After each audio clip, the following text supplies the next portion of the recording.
Yo, watching John Cena talk is like watching Roman Reigns talk. I'm front and center and I'm so entertained about what's about to happen. Anyways, let's get right into it. I'm excited to see what they're gonna say. I will be the last real champion in WWE. John Cena just dropped his second heel promo on Raw, and it was nothing short of fascinating. If last week's promo felt like a punch in the gut, this one felt like Cena stepping on our throats while smirking. He doubled down on his new persona, calling out the fans once again and making it clear that we are the true villains in this story. And honestly, he had a point. He brought up how everyone laughed at that kid he absolutely demolished last week. Everybody, including that one kid right there, is a toxic, dysfunctional relationship. Think about that. We called him the bad guy, yet we all cackled at the sight of a young fan getting verbally destroyed by his hero. It was a stark moment of reflection. Cena's words hit harder than we ever expected because they carried an uncomfortable truth. Are we really as righteous as we claim, or have we been the ones fueling this fire all along? But beyond the philosophical mind games, John Cena dropped. Things have gotten pretty expensive lately. I need to generate some additional income. I found data annotation. I can work from my A bombshell, one that might have just spoiled WrestleMania 41. He declared that he's going to ruin wrestling for all of us. And how does he plan on doing this? By defeating Cody Rhodes, then becoming the new WWE champion, and then retiring with the belts. Let that sink in. He's threatening to take the most prestigious championship in wrestling and disappear with it, making himself the last true WWE champion. That's not just a heel move, that is just straight up evil. This raises a massive question. Did John Cena just tell us the ending of WrestleMania 41? Because at face value, this does not seem plausible at all. John Cena winning the title and immediately quitting makes no sense. Wrestling history tells us that whenever a wrestler makes a retirement stipulation or threatens a drastic business-altering decision, it rarely plays out exactly as stated. Look at WrestleMania 29 when Triple H put his career on the line against Brock Lesnar. No one truly believed Hunter was retiring, and sure enough, he walked out victorious. The same logic could apply here. So if Cena isn't actually going to retire with the belts, then what does this mean? It strongly hints that Cody Rhodes is going to retain the championship. And while that would be a satisfying conclusion for many fans, a part of me feels like WWE would be making a huge mistake if they don't give John Cena at least a short run with the championship. A heel John Cena as the world champion, that is must-see television. It would be a crime to waste that opportunity. He's already scheduled for Raw and SmackDown after WrestleMania, so the idea of Cena winning at the big event and holding the title until at least December seems like a real possibility.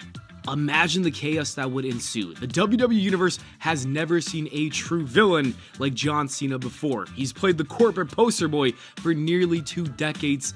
To finally have him run the show as a corrupt champion, twisting the knife in the fans' backs every single week, that would be the kind of heat that you can't buy.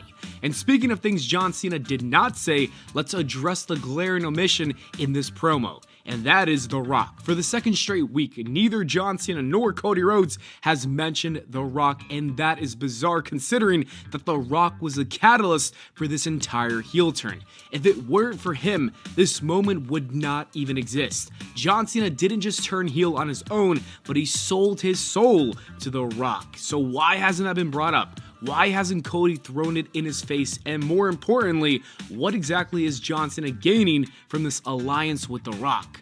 There are 2 ways to look at this. One possibility is that WWE is deliberately moving The Rock to the background, making sure that the story remains on John Cena versus Cody without any distractions.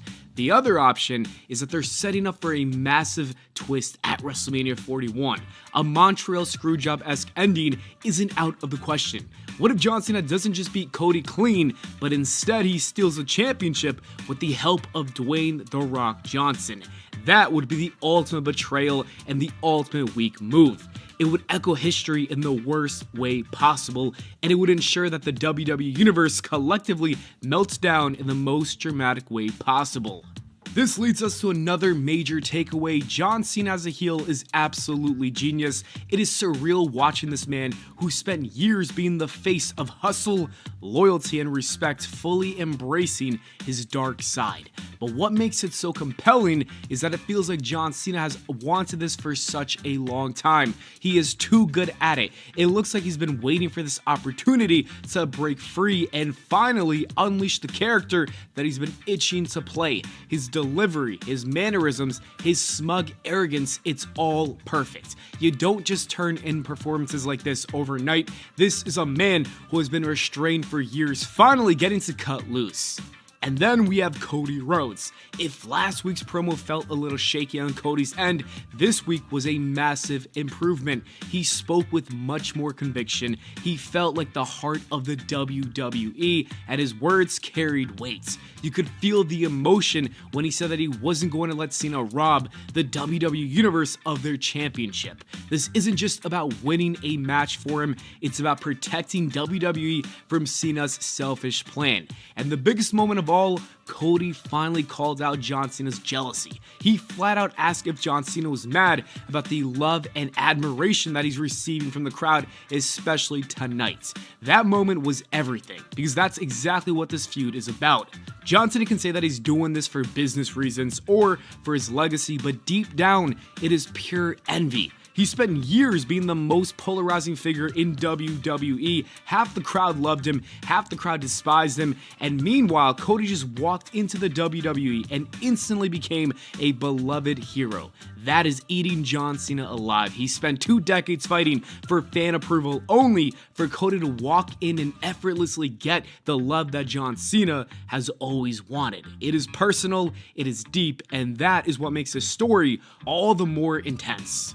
The segment ended with Cody Rhodes challenging John Cena to a fight only for Cena to walk away like a true coward, and I think that was the right call. If this feud is going to hit its full potential, John Cena needs to keep avoiding direct confrontation. Let the fans beg for Cody to finally get his hands on him. The longer WWE holds off on that physical altercation, the more explosive that it will be when it finally happens. And I don't think they should wrestle or touch each other at all until WrestleMania 41. And that brings us to the bigger picture. This storyline is heating up, but WWE needs to pour even more fuel on the fire. We're only 26 days away from WrestleMania 41, and this needs to feel massive. It needs to feel like the biggest fight in WWE history, because in many ways, it is. We are witnessing something rare. The biggest hero in WWE history finally embracing the dark side. That does not happen every day. It may never happen again. So, the WWE needs to make sure that this story becomes legendary. So what's next? More tension, more psychological warfare, more moments that make this rivalry personal. Maybe Cena makes it even darker. Maybe he goes after Cody's family, attacking Dusty's legacy. Maybe he completely destroys Cody in front of his own fans. The WWE has a golden opportunity to make this the greatest WrestleMania feud in history. They just need to keep pushing the envelope. Because if John Cena is serious about his evil plan, and if he really intends to destroy everything that we love about WWE, then Cody has no choice. He's gotta stop him, and that is what makes this must-see television. Anyways, that is it for the video, guys. Thank you so much for watching. I hope y'all enjoyed. If you did, please make sure to leave a like and subscribe for more. And Interesting. Okay.